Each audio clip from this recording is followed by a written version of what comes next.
यदा यदा हि धर्मस्य ग्लानिर्भवति भारत अभ्युत्थानम् अधर्मस्य तदात्मानं सृजाम्यहम् परित्राणाय साधूनां विनाशाय च दुष्कृताम्। गुरु जी की कृपा से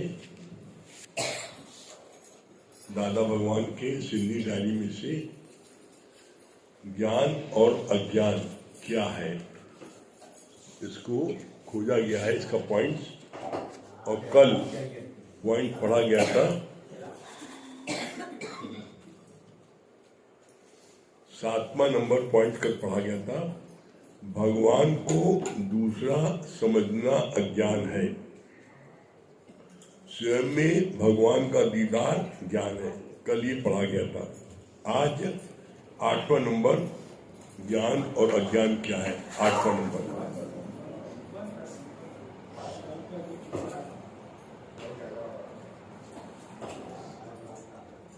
8वां नंबर पॉइंट,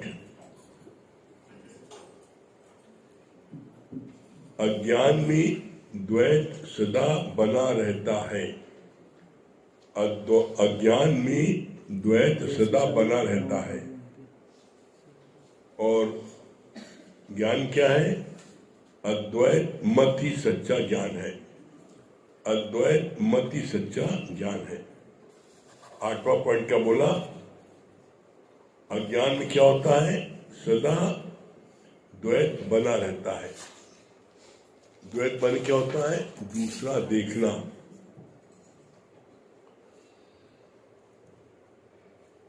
जब भी आप दूसरा देखो तो समझ लो हम क्या है?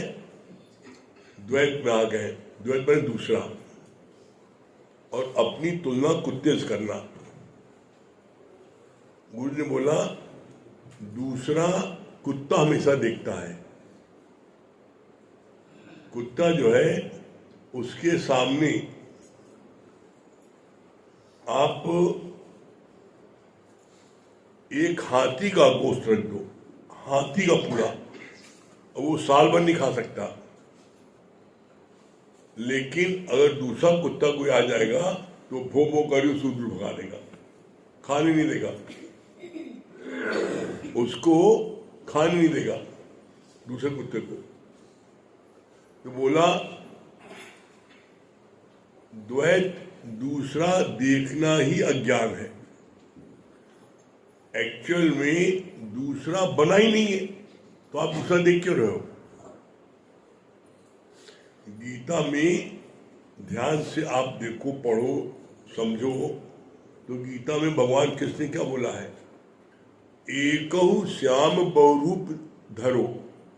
एक श्याम अकेला बैठे बैठे उबिया गया, उदास हो रहा था, कोई बातचीत के लिए चाहिए, तो वो एक क्षणिक हो गया। अब वो एक क्षणिक हो गया और तुम उसको अलग देख रहे हो। वही श्याम सत्संग कर रहा है, वही श्याम सत्संग सुन रहा है, वही श्याम सेवा कर रहा है, और वही श्याम जो है आपके जो है झाड़ू पोछा भी लगा रहा है।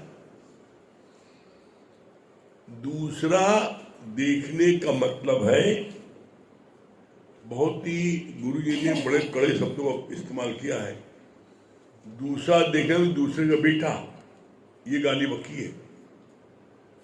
वैश्या का कोई बाप नहीं होता है, वैश्या का जो है उसके पुत्र कोई बाप नहीं होता है। उसी तरीके से बोला अगर तुम दूसरा देखते हो तो तुम जो हो, तुम क्या हो? दूसरे बेटा हो। वैसा जो पुत्र जन्म देती है तो उसका बाप कौन है नहीं पता। उसी तरीके से अगर तुम दूसरा देखते हो तो तुम दूसरे बेटे हो। अरे दूसरा बना नहीं है, दूसरा बना ही नहीं है, तुम दूसरा देख क्यों रहे हो? यही अज्ञान है, यही अज्ञान है। दूसरा देखना ही अज्ञान है। मैं अलग हूं, भगवान अलग है। अरे तुम स्वयं भगवान हो। अच्छा आप देख लो, वैसे भी देख लो, भगवान की शक्ल में तुम्हारे में क्या फर्क है? जैसे भगवान के दो हाथ पैर है, भगवान की जो है, आपकी जो है, जो जो रूप रंग है सब आपका है, वही देवी का है। तो तुम्हारे में और भगवान में कोई फर्क नहीं है। तुम अपने को जीव मान करके अनेकों कष्ट सहते हो, जब तुम हो भगवान। तो तुमने अपने को जीव माना क्यों? अज्ञान कारण। हमने ब्रह्म ज्ञान नहीं लिया, इसलिए हम अपने जीव माना। ब्रह्म ज्ञान लेने के बाद दूसरा बना ही नहीं है। कैसे? इसके एक नहीं अनेक उदाहरण पेश किए गुरु जी ने।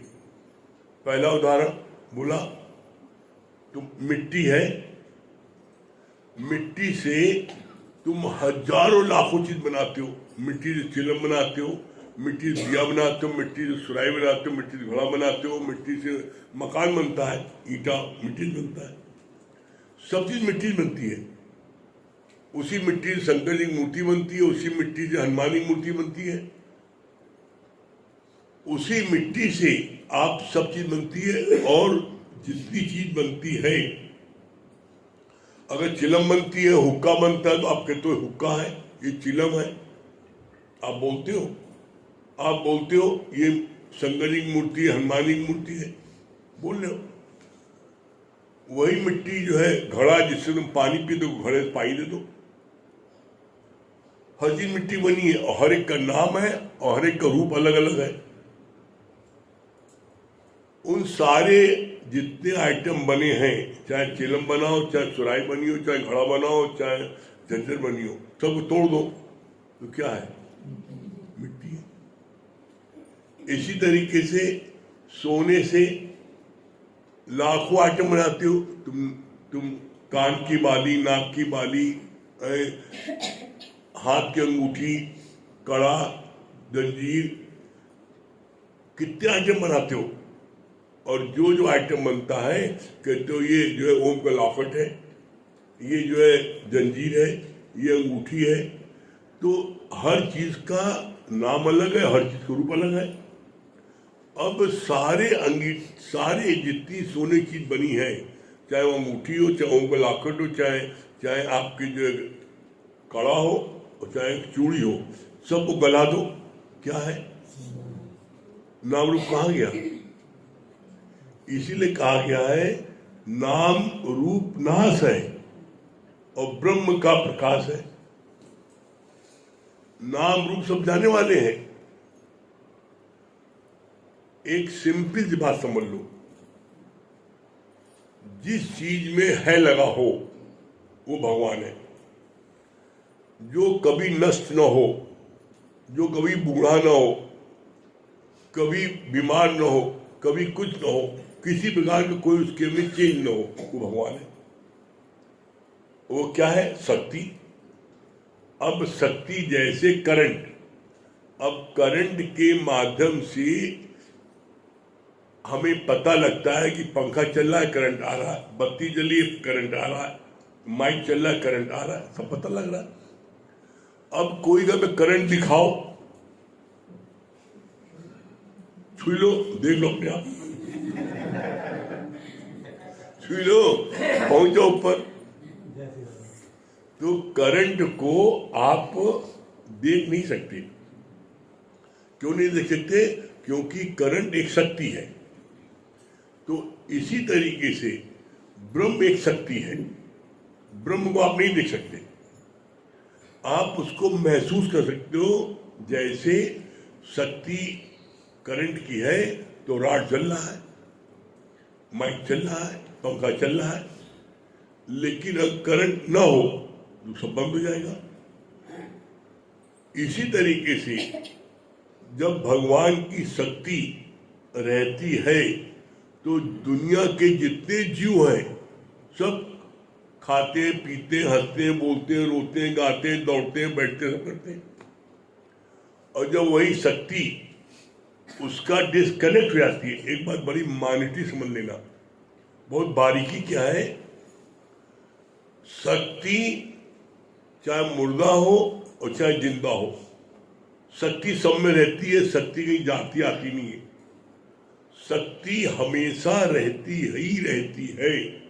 जैसे आकाश, आकाश पूरे ब्रह्मांड में मौजूद है। अभी आप प्रयागराज में हो, अभी आप अमेरिका पहुंच जाओ तो आपके पहुंचने के बाद आकाश नहीं आता, आकाश पहले से मौजूद है और अनादिकाल से है और अंत तक रहेगा, कोई परिवर्तन नहीं है, इसको कोई जला नहीं सकता, सुखा नहीं सकता, इसको नष्ट नहीं कर सकता। इसी तरीके से शक्ति, वो शक्ति आप हो। फर्क क्या है, लोग कहते हैं फिर शक्ति कहाँ है? हाँ, जो सदगुरु होता है, सदगुरु अपने सदगुरु की सहायता से अपनी शक्ति को जगा लेता है। कैसे? जैसे सदगुरु का दीपक, ये सदगुरु का दीपक जल रहा है, शिष्य ने अपने दीपक को सदगुरु के दीपक पास ले लिया और साथ में रखा, उसको मिला, जल गया। तो इसी तरीके से जो सच्चे भगत होते हैं वो गुरु के रहते अपने ज्ञान की ज्योति को जला लेते हैं, उनके ब्रह्म प्रकट हो जाता है शक्ति। वो शक्ति की जाती नहीं है, वो शक्ति रहती ही रहती है। होता क्या है, वो शक्ति रहते हुए भी वो अलूप सी दिखती है। किसकी दिखती है? जो इस लक्ष्मण रेखा के अंदर नहीं रहते, जो नित्य सफाई नहीं करते, उनकी शक्ति रहते हुए भी वो अलोप कैसे रहती है। जैसे आप देखिए, लालटेन होती है, लालटेन में दीपक जलता है, लेकिन लालटेन अगर आप 2-4 महीने 6 महीने साफ न करो तो लालटेन का शीशा एकदम काला हो जाता है, तो ज्योति बाहर प्रकट नहीं हो पाती। जल रही है लेकिन ज्योति वो उसी के अंदर है, बाहर नहीं निकल पाती। एकदम सेम चीज, वो ज्योति हर एक के अंदर में विराजमान है, कोई ऐसा नहीं है जिसके अंदर वो ज्योति न हो। सूना सकना कोई नहीं, हर के अंदर लाल, और मूर्ख गण खोले नहीं कर्मी भय कंगाल। जो मूर्ख लोग होते हैं वो उस ज्योति को अपने आप कोशिश करके जलाना चाहते हैं, अपने आप कुछ नहीं कर सकते, अपने आप कुछ नहीं कर सकते। इसीलिए लय आती है, मत कोई भूले भरम संसार, गुरु बिन कोई न उतरे भव पार। बिना गुरु कोई भव पार उतर ही नहीं सकता, असंभव। गुरु की सहायता से हम अपनी ज्योति को जला लेते हैं, उसके बाद में आपका अपना पुरुषार्थ है कि आप उस ज्योति की चमक बनी रहे।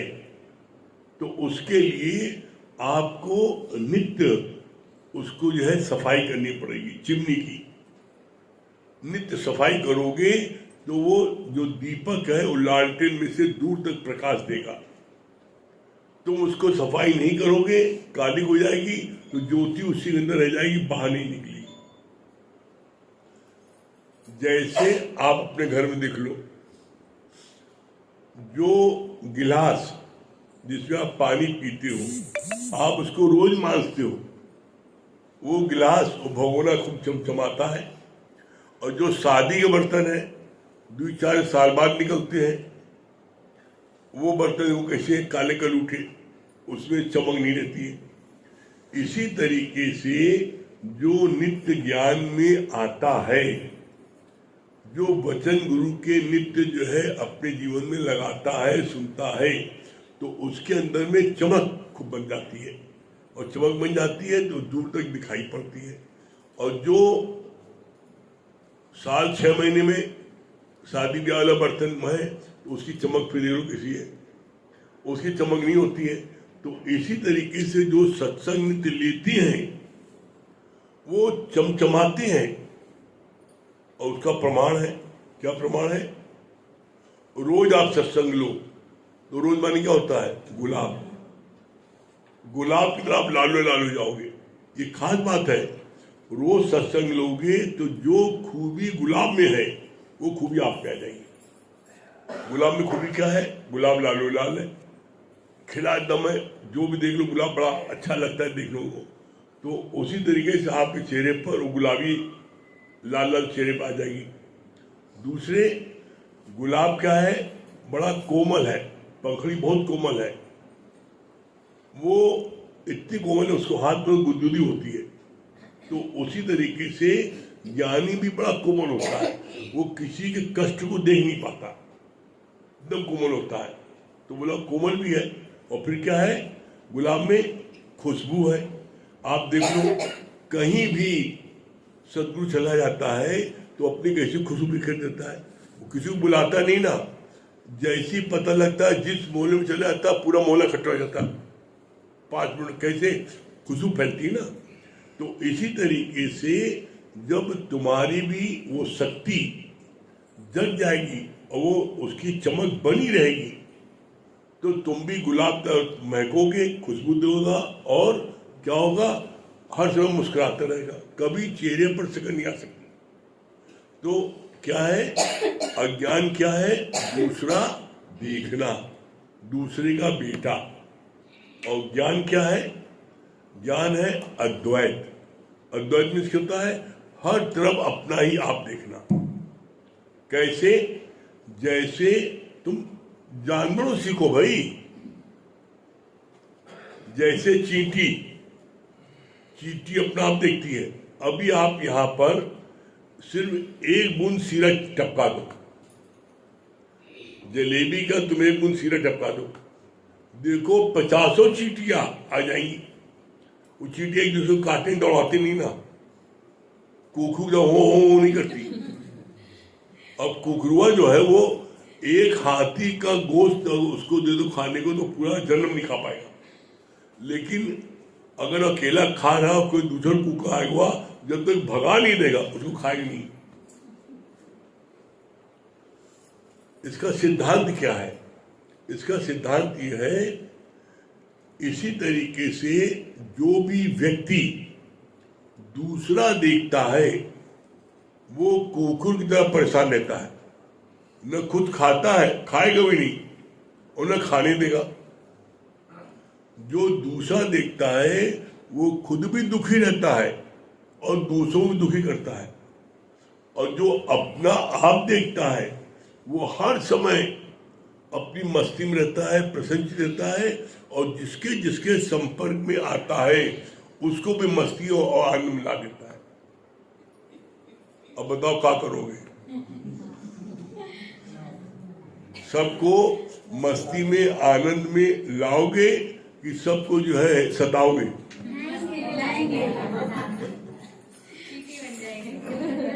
ये लोग बोल रहे हैं, ये लोग नहीं बोल रहे। कुकुर वाला,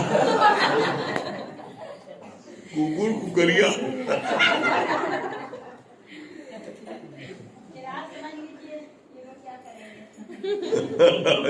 बड़ा समझता है तो क्या बोले? जब अपना आप देख लिया तो क्या बोले? ये खुनकी है। अपना आप देखा तुम क्या बोले? ये चींटी बोलती नहीं ना, चींटी जो है, चींटी अपनी महक देती है, चींटी अपनी महक देती है, सारी चींटियां आ जाती है।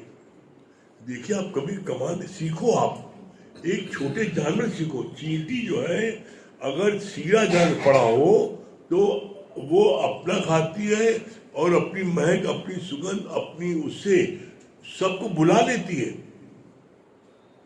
तो बनो ऐसे, ऐसे बनो प्यार वाले। जहां बैठो हर कोई तुम्हारे पास भाग के आए, जहां बैठो वहां हर तरफ खुशबू बिखरो। जो भी तुमसे मिले, मिल करके कह अरे वाह आनंद आ गया, आनंद आ गया, ऐसा उसको वो फील करे। और जब ऐसा फील करेगा तो भगवान ने क्या बोला है? तुम दान करना 1 रुपया दान करते हो, वास्तव तो ठन्नी दान भी नहीं हो तो ठन्नी मिलती नहीं ना, रुपए दो भिख मंगे को।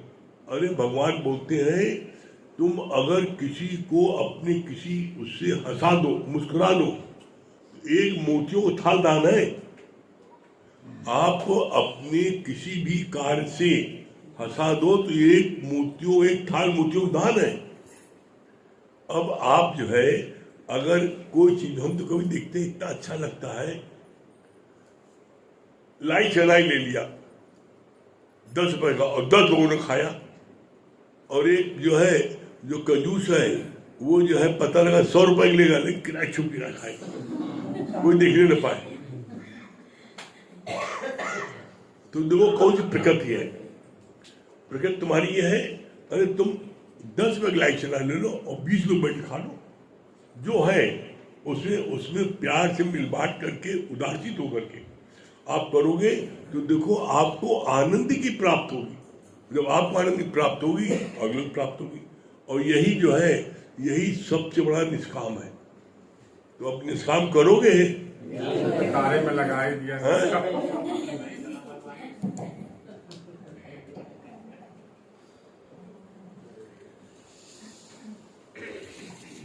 गाड़ी को फायर ब्रिगेड बना दिया है, शरीर है इसको फायर ब्रिगेड बना दिया है, जहाँ भी निष्काम रहता है फायर ब्रिगेड दौड़ जाती है। अच्छी बात है। जी आपकी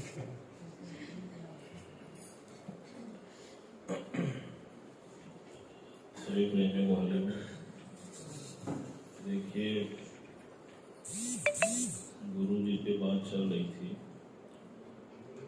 ध्यान आया कि खुद को जो मिटाया तूने फिर हमें बनाया है, और आज हम सब के दिल में तू ही तू समाया है।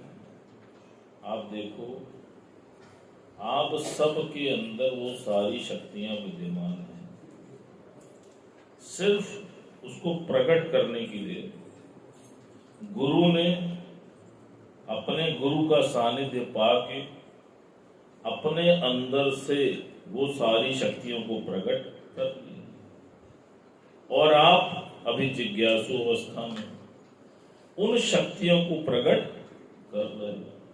आप देखो, और एक बात का ध्यान रखना, कभी भी सतगुरु को साधारण मत समझना, इस बात का विशेष ध्यान रखना। जैसे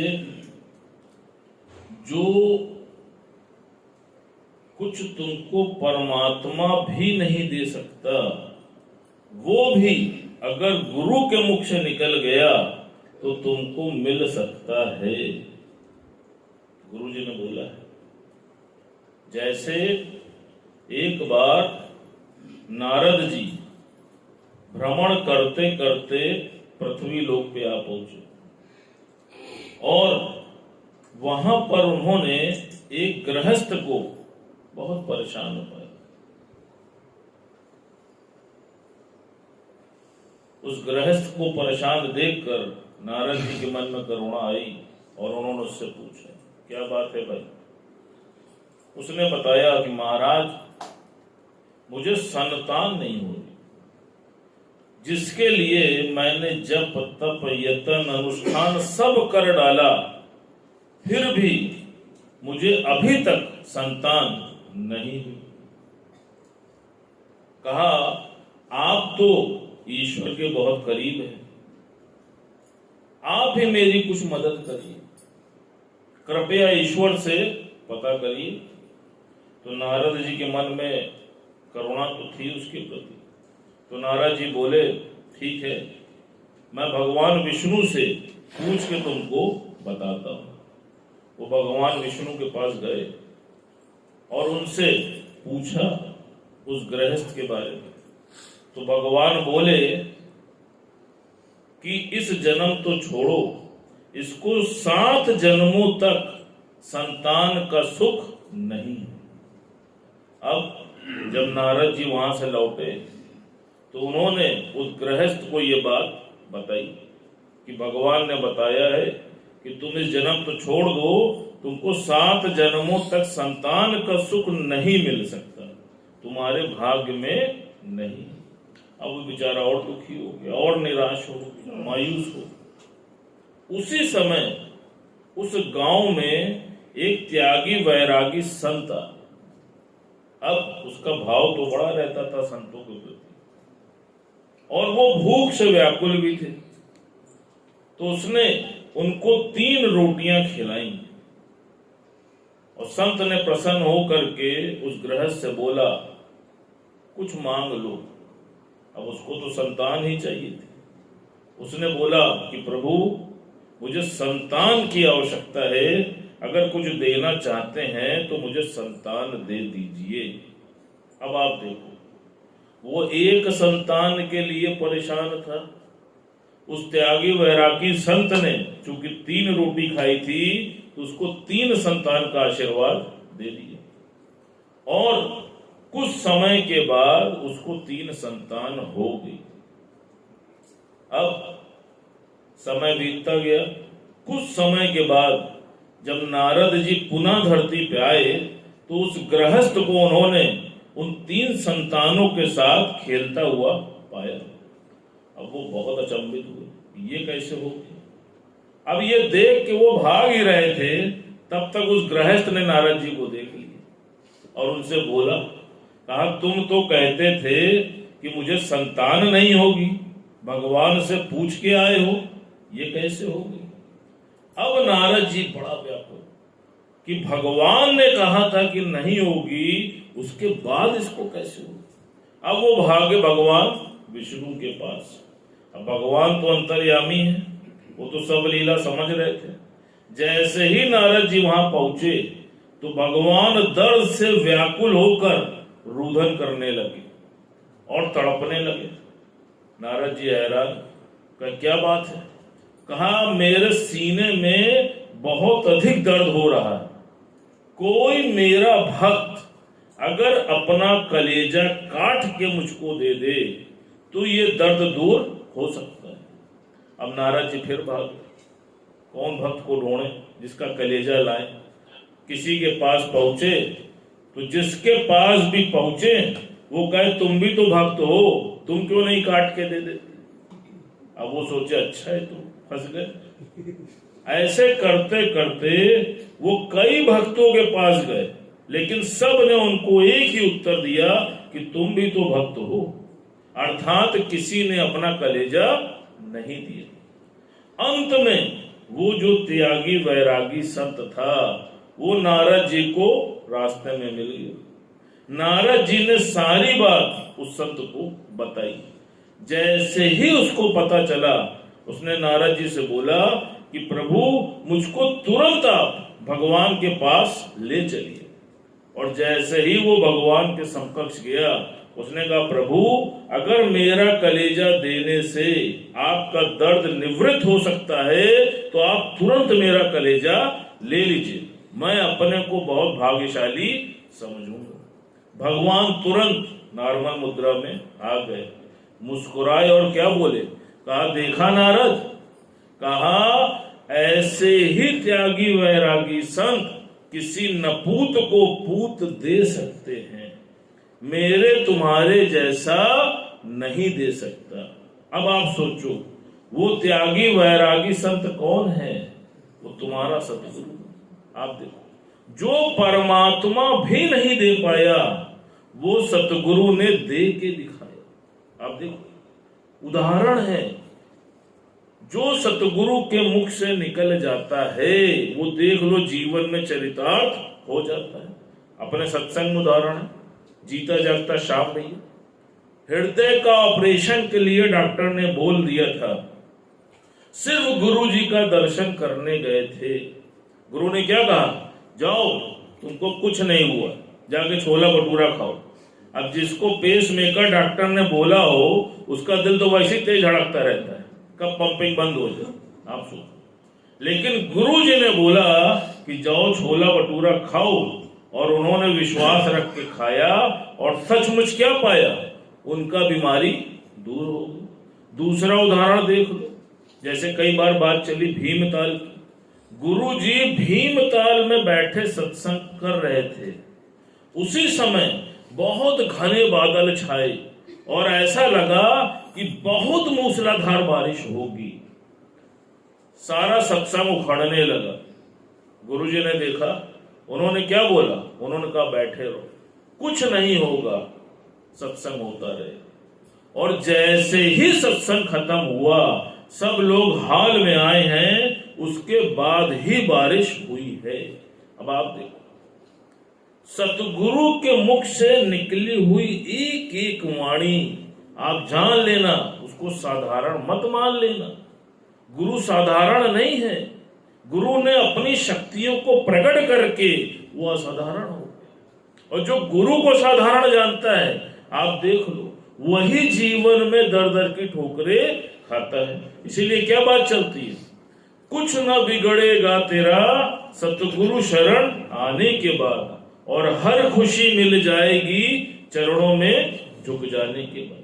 आप सब यहाँ बैठे हो, एक एक का अनुभव होगा कि जो भी कार्य गुरु से पूछ के किया होगा, आप देख लो, उस कार्य में कभी असफलता नहीं मिली हो। क्यों?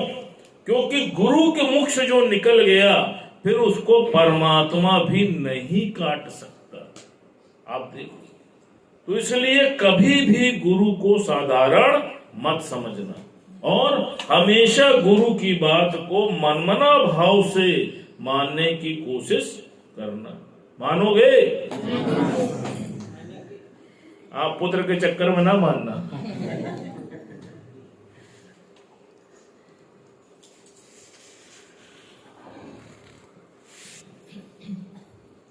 सभी को हरिओम, राम राम।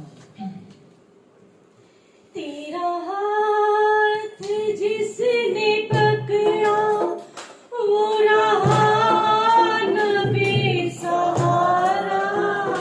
तेरा हाथ जिसने पकड़ा, वो रहा न बेसहारा। दरिया में डूब कर भी उसे मिल गया किनारा। दरिया में डूब कर भी उसे मिल गया किनारा। तेरा हाथ जिसने पकड़ा, वो रहा न बेसहारा। दरिया में डूब कर भी उसे मिल गया किनारा। आनंद पा लिया है सतगुरु के दर पे आके। आनंद पा लिया है सतगुरु के दर पे आके। जब क्या करेंगे फिर से दुनिया में जाके यारो। अब क्या करेंगे फिर से दुनिया में जाके यारो। समझाया जिंदगी में बड़े काम का इशारा। समझाया जिंदगी में बड़े काम का इशारा। दरिया में डूब कर भी उसे मिल गया किनारा। तेरा हाथ जिसने पकड़ा, वो न बेसहारा। दरिया में डूब कर भी उसे मिल गया किनारा। मन ढूंढता उसी को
जिसने उसे पुकारा, दरिया में डूब कर भी उसे मिल गया किनारा। तेरा हाथ जिसने पकड़ा, वो रहा न बेसहारा, दरिया में डूब कर भी उसे मिल गया किनारा। सतगुरु से जो मिला है, कहीं और क्या मिलेगा। सतगुरु से जो मिला है, कहीं और क्या मिलेगा। ये ऐसा सिलसिला है, भगवान से जा मिलेगा। सतगुरु से जो मिला है, कहीं और क्या मिलेगा।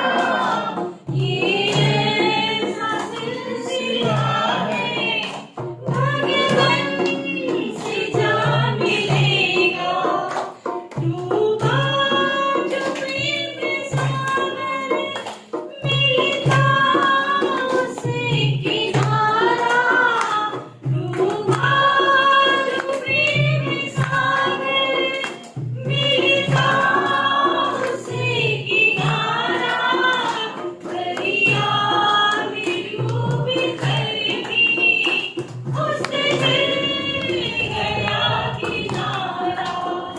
तेरा हाथ जिसने पकड़ा, वो रहा न बेसहारा, दरिया में डूब कर भी उसे मिल गया किनारा। आराम में हो या मुश्किल, आशा हो या निराशा। आराम में हो या मुश्किल, आशा हो या निराशा। सतगुरु दिखा रहा है अपना एक तमाशा। आराम में हो या मुश्किल, आशा हो या निराशा। सतगुरु दिखा रहा है अपना एक तमाशा। हारा जो वो भी जीता, जीता जो वो भी हारा। हारा जो वो भी जीता, जीता जो वो भी हारा। दरिया में डूब कर भी उसे मिल गया किनारा। तेरा हाथ जिसने पकड़ा, वो रहा न बेसहारा, दरिया में डूब कर भी उसे मिल गया किनारा। दरिया में डूब कर भी उसे मिल गया किनारा। क्या बता रहे हैं? इसको क्या अच्छा लगा?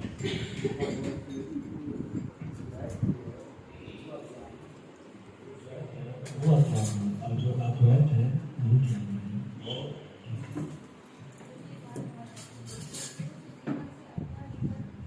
चला लेने के बाद इसी जो है लक्ष्मण रेखा में रहना है। और चीटी वाली बात बहुत अच्छी लगी कि हमेशा चीटी बन के और सबको साथ में लेकर चलना है। और चीटी बन जाओगे तो इंग्लैंड आने फिर नहीं लगेगा, किराया नहीं देना पड़ेगा।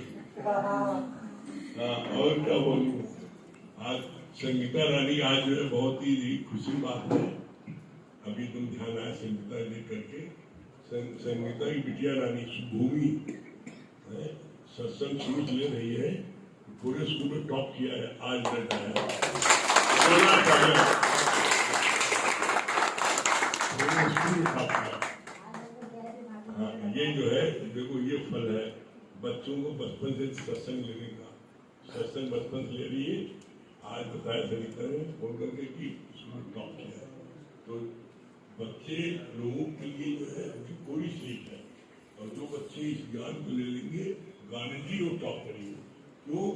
मन का चंचल होता है, इधर भागता है, और जब इस ज्ञान को कोई ले लेता है तो मन जो है उसका एकाग्रता पड़ता है।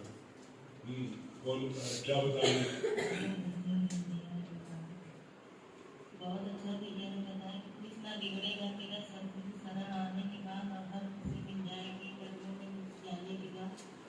आज हम ये चीज फील कर रहे थे गुरु जी जब वहाँ गए स्कूल में, तो हम तो पूरा बोर्ड पे पढ़े भी नहीं, बस गए वहाँ पर। तो मैम ने कहा कि आपकी बेटी टॉप करिए, आप पहले बोर्ड पे देखिए। बस हम खाली इसका नाम देके आगे बहुत चीजें लिखी थी इसके बारे में, हम पढ़े भी नहीं। और आपको बता रहे कि मेरे आंसू रुक ही नहीं रहे थे, और जब से आपसे बात नहीं हुई मेरे आंसू, हम लेटे भी थे, 1 मिनट सो नहीं पाए, आंसू मतलब ऐसे बह रहे थे। हम कहे गुरु जी आप क्या, मतलब हमको समझ में नहीं आ रहा था कि आप क्या चमत्कार कर दिए। ये फील हो रहा था कि हम तो कुछ करे ही नहीं, बच्चों पे ध्यान भी नहीं दे पाते, मतलब पढ़ा भी नहीं पाते, कुछ कर भी नहीं पाते। अब कैसे आप मतलब वो भूमि को इतना प्यार कर रही थी और मतलब इतना ज्ञान दे रही थी, उसको आशीर्वाद दे रही थी, कह रही थी बेटा तुम हर बार तो टॉप करती हो, ऐसे ही तुम ऐसे ही ऊंचाई करती रहो, ऐसे ही ऊंचे पे जाओ, और हमेशा सत्य का। हमने एक चीज ये फील किया कि उनके मुख से निकल रहा था कि तुम सत्य का हमेशा साथ देना, और तुम्हारे साथ परमात्मा हमेशा तुम्हारा साथ देगा। जो सत्य पे रहता है परमात्मा उसका हमेशा साथ देगा। और हमेशा जब भी हम जाते हैं गुरु जी, हर मैम आपको बता रहे हैं कि हाथ जोड़ के नमन करती हैं, कहती है कि ऐसे बच्चे हम देखे नहीं कि इतने सीधे और इतने सच्चे, बिना कुछ न कुछ। हम कहे ये सब हमारे गुरु जी की कृपा है, हमारा कुछ नहीं है। आज हमारे आंसू रुक नहीं रहे थे, तो हम मतलब कुछ कह ही नहीं पा रहे थे, तो बच्चे भी हमारा मुंह देख रहे थे। हम कहे, लेकिन हम बहुत अपने आप को रोकना चाह रहे थे, लेकिन जैसे शुक्राने में डूब गए कि गुरु जी आप क्या, मतलब फिर भूमि मुक्ति को भी प्यार करने लगी, कहे कि ये भी टॉप ही करी होगी जो है। तो बल्कि भूमि मुक्ति को मैम के पास गए तो वो भी कहें कि बहुत अच्छा, मतलब ये भी नंबर लाइए जो है, उसको भी बताएं।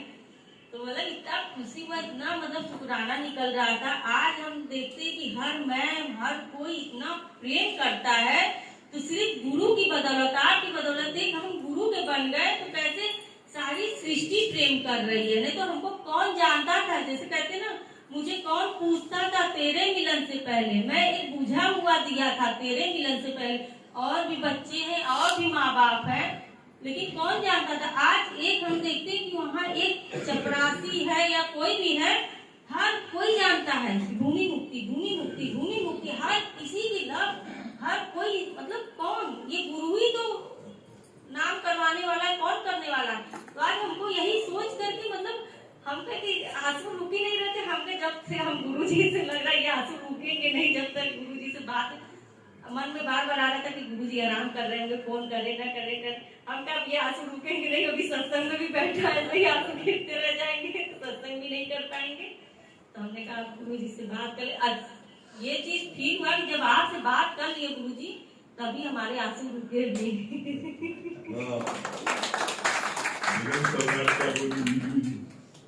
सच बात है गुरु जी, आपके बताए हुए रास्ते पे हम सब महसूस करते हैं, कैसे बच्चों में वो वाइब्रेशन जाती है, कैसे जब आपने जो संकल्प किया वो साकार होता दिखता है। बहुत फख्र होता है गुरु जी, आला गुरु हमें मिला है।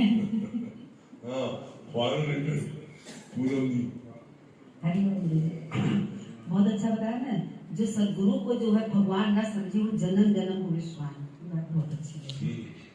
और कौन बोलना, चित्रा जी? गुरु जी बहुत अच्छा आपने बताया ना कि मतलब अद्वैत देखिए, द्वैत दूसरा देखना ही दूसरे का बेटा, कितना अच्छा आपने क्लियर किया कि वो बेसा का बच्चा होता है, लेकिन आप कितना मतलब डीपली आप बताते हैं। हम लोग को तो शर्म ही लगता है कैसे होता है। लेकिन एक जो सच्चा सदगुरु होता है वो हर क्षेत्र का ज्ञान देते हैं। सच में आज कैसे खोल खोल के आप बताए हैं भैया, बहुत अच्छा बताया नहीं कि कैसे उसने परमात्मा पर विश्वास किया, उसकी भक्ति सच्ची थी, उसके भाग्य में नहीं लिखा था। तब कैसे सच्चा जो ज्ञानी ध्यानी जो थे वो कैसे ब्रह्म ज्ञानी थे, उनके मुख से निकला तो पूरा हो गया। कहना कि जो वो स्याही होती है जो 4 वेद बनाया था, ऋग्वेद, सामवेद, यजुर्वेद, अथर्ववेद, उसमें जो स्याही बची थी भगवान से पूछा गया कि इसको किसको दिया जाए। कहीं ये सच्चे सदगुरु को दिया जाए कि उनके अंदर इतनी सफा रहेगी, किसी का जीवन भी वो बना सकते हैं। किसी को चाहे तो भाग्य गुरु तो इतना मतलब कि वो होते हैं करुणामयी होते हैं, कभी किसी का बिगाड़ सोच ही नहीं सकते, हमेशा भाग्य को बनाते हैं। आज भैया ने सचमुच वो बताया तो वही दृष्टांत मुझे याद आ गया। क्या बोली अर्चना जी? हरे गुरु जी, बहुत शुक्राना। बहुत अच्छा लगा कि मत कोई भूले भरम संसार, गुरु बिन न उतरे भव से पार। गुरु के बिना कोई भी भव से पार नहीं हो सकता। और भैया की वाणी बहुत अच्छी लगी कि सच बात है, सच्चे सदगुरु को कभी भी साधारण ना समझे। एक त्यागी वैरागी गुरु ही नपूत को सपूत दिला सकता है। ये बात हमको तो बहुत अच्छी लगी मुझे। हाँ, और कौन बता रहा है? सुशीला जी क्या बता रही है?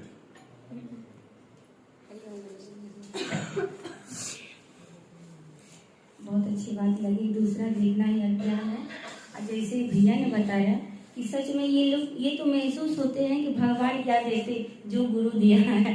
सच में आज जीवन बनाया भगवान को कितना पूजा पाठ करके, ये जीवन थोड़ी इस तरीका था।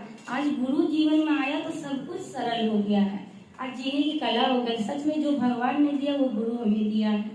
और कौन बता रहा है?